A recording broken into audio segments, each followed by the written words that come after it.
जैसे कोई आदमी मेडिटेशन करता है तो वो अपनी आत्मिक शक्ति को कैसे बढ़ा सकता है जी?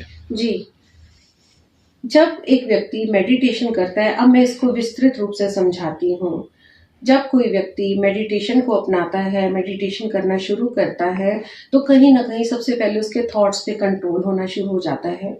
आपने देखा होगा आज के टाइम में चाहे बच्चा हो, चाहे बड़ा हो, बहुत ओवरथिंकिंग में जाता जा रहा है। हर चीज़ की गहराई में जाता है।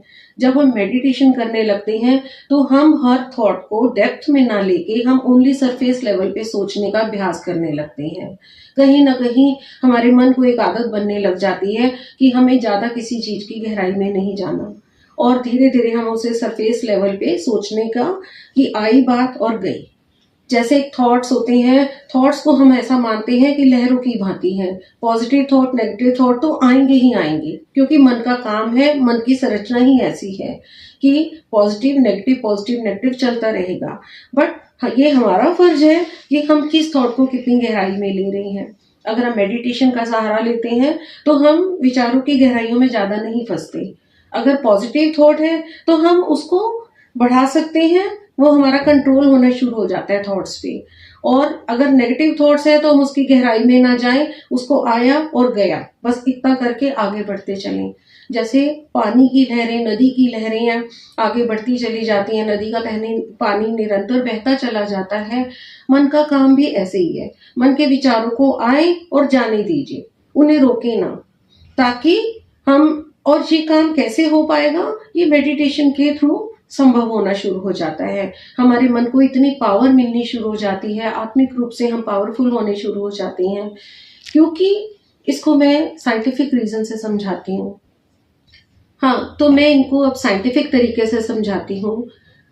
हमारे मन की संरचना में, हमारे माइंड की, हमारे ब्रेन की संरचना में इतनी बारीक और सूक्ष्म वाहिकाएं हमारे सतह पर होती हैं कि जब हम बिल्कुल थॉटलेस हो जाते हैं या जीरो थॉट की अवस्था में जाना शुरू हो जाते हैं, क्योंकि मेडिटेशन में हम यही सिखाते हैं कि थॉट्स को कम से कम करना, एंटी यानी कि नो थिंकिंग या जीरो थॉट की अवस्था में जाते जाना। जब हम जीरो थॉट की अवस्था में जाते चले जाते हैं, तो हमारे मन की संरचना इस टाइप की होती है, हमारे माइंड की, ब्रेन की, कि उसमें इतनी सूक्ष्म वाहिकाएं होती हैं कि वो कॉस्मिक ऊर्जाओं को एब्जॉर्ब करने लगती हैं। ये हम विज्ञान से, साइंस के थ्रू मैं आपको समझा रही हूँ कि मेडिटेशन कैसे काम करता है। कॉस्मिक ऊर्जाओं को हमारे बॉडी एब्जॉर्ब करने लगती है ब्रेन के थ्रू, और फिर जब वो ऊर्जाएं हमारे अंदर एब्जॉर्ब होने लगती हैं, हमारी प्रतिरोधक क्षमता बढ़ने लग जाती है, हमारे हार्मोन्स, हमारी ग्लैंड्स बहुत अच्छे से वर्क करने लगती हैं।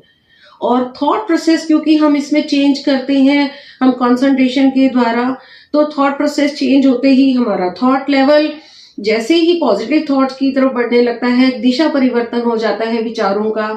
तो पॉजिटिव थॉट यानी कि पॉजिटिव सेल यानी कि healthy cells and healthy neurons multiply होते हैं, और हेल्दी न्यूरॉन्स मल्टीप्लाई होकर हमारे ग्लैंड्स एक्टिवली काम करने लगते हैं, हमारे हार्मोन अच्छे सिक्रीट होने लगते हैं, जिसकी वजह से हमारा पूरा ब्लड सर्कुलेशन, हमारा अंदर के इंटरनल ऑर्गन बहुत अच्छे से वर्क करने लगते हैं और हमारा तन स्वस्थ होने लगता है।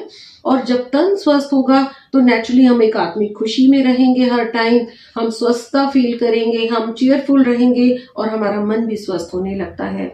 जब तन और मन दोनों स्वस्थ होते हैं, थॉट्स पॉजिटिव होते हैं, तो हमारी आत्मा सशक्त और सबल बनने लग जाती है। और जब आत्मा पावरफुल बनती है, तो हम कोई भी चीज की सहन शक्ति हमारे अंदर बढ़ती है, हमारे अंदर अद्भुत शक्तियां बढ़ने लगती हैं, परखने की शक्ति बढ़ने लगती है, समाने की शक्ति बढ़ने लगती है, हमारी आत्मिक पावर इस तरह से बढ़ती चली जाती है। डॉक्टर सरना जी, आपने मेडिटेशन के बारे में विस्तार से जानकारी दी। यूट्यूब चैनल अकेला सच आपका धन्यवाद करता है, लेकिन क्या आपसे कोई जुड़ना चाहे तो क्या आप अपना एड्रेस, फ़ोन नंबर आप शेयर करेंगे? जी हाँ, जरूर। मैं इस टाइम गुड़गांव में रह रही हूँ, साउथ सिटी 1 में, और साउथ सिटी 1 सी ब्लॉक में मेरा रेजिडेंस है। यहीं से ही मेरे ऑफिस से ही मैं घर में ही मैंने ऑफिस मेंटेन किया हुआ है, और ऑफिस से ही मेरा जूम और ऑनलाइन पे सारा वर्क होता है। और अगर कोई आके करना चाहे अटेंड तो कर सकते हैं। आपका स्वागत है। और मेरा फ़ोन नंबर है 7303800494। धन्यवाद जी, एक बार फिर।